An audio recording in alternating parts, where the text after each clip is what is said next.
Hello everyone, as your UGC NET December examination is near and आपके exam की dates जैसे जैसे पास आ रही हैं वैसे वैसे आप में से बहुत सारे स्टूडेंट्स अलग अलग मुद्दों पे विचार विमर्श कर रहे हैं। स्टूडेंट्स के मैसेजेस आते हैं, एक कंसर्न रहता है कि मैम पिछली 2 बार से एग्जाम दे रहे हैं या फिर पिछली बार बहुत अच्छे से पढ़ के गए थे, पेपर दिया था, या कुछ स्टूडेंट्स ऐसे भी हैं जो 2 साल से 3 साल से तैयारियां कर रहे हैं बट हमारा जो एग्जामिनेशन का रिजल्ट है वो सेटिस्फैक्ट्री नहीं है। हर बार कुछ नंबर से नेट या कुछ नंबर से जेआरएफ रह जाता है। तो क्या इस बार हमें एग्जाम देना चाहिए या नहीं? तो ये वीडियो उन सारे एस्पिरेंट्स के लिए है जो ना सिर्फ पॉलिटिकल साइंस से बल्कि किसी भी सब्जेक्ट से they are repeating their attempt. They are not fresher, वो फर्स्ट टाइमर्स नहीं है बल्कि वो अपना अटेम्प्ट रिपीट कर रहे हैं। तो उनकी क्या स्ट्रैटेजी होनी चाहिए और इस सवाल का उनके लिए जवाब क्या होना चाहिए, दैट क्या उन्हें एग्जाम देना है या नहीं। शुरू करते हैं कुछ इंपॉर्टेंट पॉइंट्स पे बात करते हुए। सबसे पहला पॉइंट जिस पे मैं यहाँ पे फोकस करूंगी वो ये कि अगर आपका एग्जाम क्लियर नहीं हो रहा है तो उसके पीछे कुछ कारण है। उन कारणों को हमें जानना है, आइडेंटिफाई करना है, डीकोड करना है। क्या आपके एग्जामिनेशन के सवाल इसलिए गलत हो रहे हैं क्योंकि आपका सिलेबस कंप्लीट नहीं है? यस। बहुत बड़ा एक भ्रम जो हमने अपने आसपास ये समझा होता है या ये माना होता है वो ये कि हम तो सब पढ़ के गए थे, हमने तो प्रैक्टिस भी करी थी, हमने तो रिवीजन भी किया था, बट उसके बाद भी आखिर हमारा स्कोर क्यों नहीं इंप्रूव हो रहा? हर बार पेपर का पैटर्न नया हो जा रहा है। सो पेपर का पैटर्न अगर नया हो रहा है तो सारे एस्पिरेंट्स के लिए नया हो रहा है। यहाँ पे अगर सवाल ये उठ रहा है कि एग्जामिनेशन हॉल में आपको नए सवाल देखने को मिल रहे हैं जो आप नहीं पढ़ के गए हो, तो बेसिकली आप स्टैंडर्ड बुक्स पढ़ के गए हो बट उसके बाद आपको नए सवाल मिल रहे हैं। सो वो नए सवाल सबके लिए नए हैं। सब वहां पे एलिमिनेशन मेथड लगा पा रहे हैं या कुछ लगा पा रहे हैं जिनका सिलेक्शन हो रहा है, तो आप जो बार बार सिलेबस पढ़ रहे हो तो वो क्यों नहीं लगा पा रहे हो? तो इसके लिए सबसे पहले सत्य से साक्षात्कार किया जाए और ये सोचा जाए कि क्या आपका सिलेबस कंप्लीट है। The very first thing on which you should focus on is thinking and introspecting about syllabus completion. Syllabus completion का मतलब है कि आपके पेपर 1 प्लस पेपर 2 दोनों का सिलेबस किसी स्टैंडर्ड सोर्स से आपने किया हुआ है। स्टैंडर्ड सोर्स मतलब जहां पे सारी 10 यूनिट पेपर 1 की और पेपर 2 की कवर हो जाए। पीडब्ल्यू के स्टूडेंट हैं या फिर कहीं से आपने किसी बुक से पढ़ाई करी है, आपके ऊपर है। बट स्टैंडर्ड सोर्स मतलब जो टॉपर्स ने रिकमेंड किए हैं, स्टैंडर्ड सोर्स मतलब जो देख करके आपको लग रहा है कि आपके सिलेबस और आपके पीवाईक्यूज कवर हो रहे हैं, अच्छे से वो किताबें लिखी गई हैं या अच्छे से आपने अपने टॉपिक्स कंप्लीट करके नोट्स बनाए हैं। पहला सवाल ये है, अगर किया है तो बहुत अच्छी बात है, अगर नहीं किया है तो सबसे पहला काम है सिलेबस कंप्लीशन। दूसरा, जब आपने सिलेबस कंप्लीशन पे अपना फोकस कर लिया, सिलेबस कंप्लीट हो चुका है, अब दूसरी प्रॉब्लम ये है कि आपने रिवीजन नहीं किया है। आपके जो रिविजन्स है वो हाइपोथेटिकल है।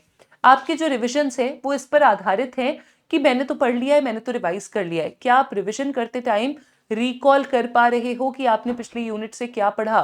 क्या आप प्रॉपरली ऑनेस्टली रिविजन कर रहे हो? क्या आप ये देख पा रहे हो कि आपने जो रिविजन किया है वो रिविजन से आपको मदद हो रही है? मतलब फॉर एग्जाम्पल आपने एक टॉपिक उठाया एनवायरमेंट का, जितनी भी सीओपी कॉन्फ्रेंसेस हुई हैं आपने वो पढ़ा, रिवाइज किया, रिवाइज करने के बाद किताब बंद करने के बाद अगर आप याद कर रहे हो तो एटलीस्ट 70 to 80% आप रिटेन कर पा रहे हो। करना तो 100% है धीरे धीरे, बट क्या फर्स्ट रीडिंग के बाद 70 to 80% कर पा रहे हो? क्या रिविजन प्रॉपरली हो रहा है? और जब आप रिविजन कर रहे हो तो वहां पे आपको 1 बार नहीं, 2 बार नहीं, किसी के लिए 3 बार, किसी के लिए 3 से अधिक बार मल्टीपल रिविजन की आपको आवश्यकता होगी। तीसरी चीज है, क्या आपने पीवाईक्यूज प्रैक्टिस किए हैं और एनालाइज भी किए हैं? एनालाइज मतलब आपके पीवाईक्यूज कहां से गलत हो रहे हैं। अगर मैं पीवाईक्यूज की बात करूं तो आपको यह ध्यान रखना है कि आपने पीवाईक्यूज अपने अगर गलत किए हैं, if there is any question which is wrong, तो वो गलत क्यों है, वाई? पहला कारण हो सकता है कि नॉट स्टडीड, आपके जो सोर्सेस से जिनसे आपने पढ़ाई करी है वहां पे वो कवर नहीं है।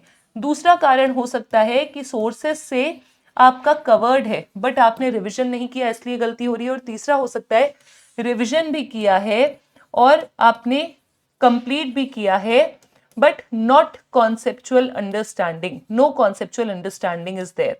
आपका कॉन्सेप्ट क्लियर नहीं है जिसके कारण वो सवाल पढ़ा हुआ है, रिविजन किया हुआ है, फिर भी गलत है। जब आप इसका कारण आइडेंटिफाई कर लोगे तो आप उसके हिसाब से अपने सॉल्यूशन को फाइंड आउट करोगे। अगर आपका पीवाईक्यू इसलिए गलत हुआ है कि आपके सिलेबस में वो कवर्ड नहीं है, तो आपने उस पीवाईक्यू के माध्यम से अपने नोट्स को अपडेट करना है। अगर इसलिए गलत हुआ है कि रिवीजन नहीं है तो रिवीजन करना है, और अगर कॉन्सेप्चुअल क्लैरिटी नहीं है तो अपने सोर्स को बदलना है फॉर स्पेसिफिकली दैट टॉपिक। उस टॉपिक के लिए कोई और किताब या फिर कोई और यूट्यूब चैनल, कोई और टीचर को आप रेफर कर सकते हो ओनली फॉर दैट टॉपिक। नई चीजों के पीछे अभी मत भागना। अब जब आपने ये देख लिया कि सिलेबस कंप्लीट है, रिवीजन हो चुका है, पीवाईक्यू प्रैक्टिस हो चुके हैं, पीवाईक्यू एनालाइज कर लिए हैं, नए पीवाईक्यू से अपने नोट्स अपडेट कर लिए हैं, अब बारी आती है मॉक टेस्ट की। अब बारी आती है मॉक टेस्ट की। अब आपने कम से कम, minimum I am speaking, full length 5 mock test लगाने हैं, पेपर 1 और पेपर 2 के मिला करके 5 मॉक टेस्ट। जब आपने 5 फुल लेंथ मॉक टेस्ट लगा लिए, वहां पे आपने अपना स्कोर एनालाइज किया, उनमें कहीं ना कहीं आपको इंक्रीमेंट दिखेगा विद एवरी पासिंग टेस्ट। एक मॉक टेस्ट लगाया, चेक किया, एनालाइज किया, वही सेम चीज, क्यों सवाल गलत हो रहे हैं, नहीं पढ़े, नहीं रिवाइज किया, समझ नहीं आए, 5 मॉक टेस्ट लगा लिया, आपका स्कोर इंप्रूव होगा। अगर आपने इतना कर लिया है ईमानदारी से, पिछली साइकिल में इतना किया था, उसके बाद भी आपका सिलेक्शन नहीं हुआ है, तब हम आगे पेपर पैटर्न चेंज में जा सकते हैं। But if you have not done honestly all this, then there is some problem in our strategy. And let me tell you, ये जो मैं आपको स्ट्रैटेजी बता रही हूं, आप ऑनेस्टली इंट्रोस्पेक्ट करोगे तो आप में से लगभग 70 to 80% स्टूडेंट्स यहीं किसी 4 पॉइंट्स में धोखा खा रहे होंगे, यहीं किन्हीं 4 पॉइंट्स में आपकी कमी रह गई होगी। अब जब आपने इतना कर लिया है, सब एनालाइज कर लिया है, और फिर आपका अगर सिलेक्शन नहीं हो रहा है, या आपके सब्जेक्ट का कट ऑफ बहुत ज़्यादा चला गया है, या फिर आपको लग रहा है कि मैं जो तैयारी कर रहा हूँ वो तैयारी में कुछ कमी है, क्या वो मैं नहीं समझ पा रहा हूँ apart from all of these 4 points, तब हमें क्या करना है? For those students who have covered all these 4 things and still they are not able to make it, तो आपको क्या करना है? तो आपको अब रिवर्स शुरू करना है। रिवर्स मतलब सबसे पहले आप 5 मॉक टेस्ट लगाओ, उसमें अपना स्कोर देखो, उसमें अपनी गलतियां देखो, उन गलतियों के पीछे के कारण आइडेंटिफाई करो, identify the reason. Reason identify करने के बाद वर्क ऑन इट। नहीं पढ़ा, टॉपिक छूट गया है, टॉपिक के अंदर का कोई टॉपिक है जो आया है, नहीं पढ़ा, सोर्स चेंज करो उस टॉपिक के लिए, उस यूनिट के लिए, उस चैप्टर के लिए।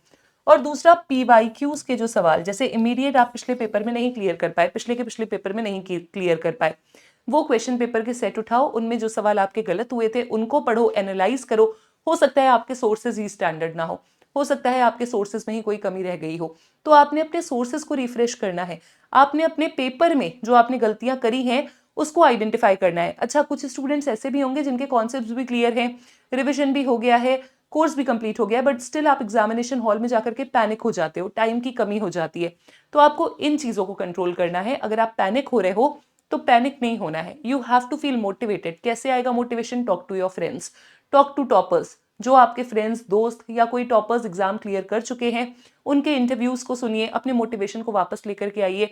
और अगर कुछ ऐसी प्रॉब्लम्स हैं आपके साथ कि टाइम मैनेजमेंट नहीं हो पा रहा, तो स्टॉप वॉच रखिए, 3 घंटे का पेपर 2.5 घंटे में, 2 hours 45 minutes में कंप्लीट करने का प्रयास कीजिए, ताकि एग्जामिनेशन हॉल में जो 15 मिनट आपका थंब इंप्रेशन लेते हैं, आपके फॉर्म कलेक्ट करने आते हैं, वो हटके आपका समय से पेपर पूरा कंप्लीट हो। जब आप अपने प्रॉब्लम्स को आइडेंटिफाई करोगे तभी सॉल्यूशन तक पहुंचोगे। तो अगर आप फिर भी नहीं कर पा रहे हो, तो मैंने आपसे कहा कि आपका रिवर्सल प्रोसेस शुरू हो जाना चाहिए। पहले मॉक टेस्ट लगाएंगे, स्कोर आइडेंटिफाई करेंगे, गलतियां निकालेंगे, पीवाईक्यूज लगाएंगे, स्कोर देखेंगे, गलतियां निकालेंगे और उन गलतियों पे काम करेंगे। हो सकता है कि आपने अपने सिलेबस की कोई 2 यूनिट्स छोड़ दी हो, या 2 यूनिट्स कम पढ़ी हो, 2 यूनिट्स आपकी वीक हो, और उन 2 यूनिट्स का ही पेपर में पूरा का पूरा कंट्रोल हो, तो इन 2 यूनिट्स को हम कर सकते हैं दोबारा। आपने अपने हिसाब से सिलेबस कंप्लीट किया है, बट ये 2 यूनिट्स हो सकता है कि आपकी कहीं ना कहीं कमजोर हो, तो इन 2 यूनिट्स पे दोबारा हमें काम करना है। So my suggestion overall is this: you have to give it a full fledged attempt, you have to revise, you have to practise, you have to complete your syllabus. और ये दिसंबर का जो अटेम्प्ट है, इसे अपना आखिरी मौका बनाओ। Make it your last attempt where you are getting selected.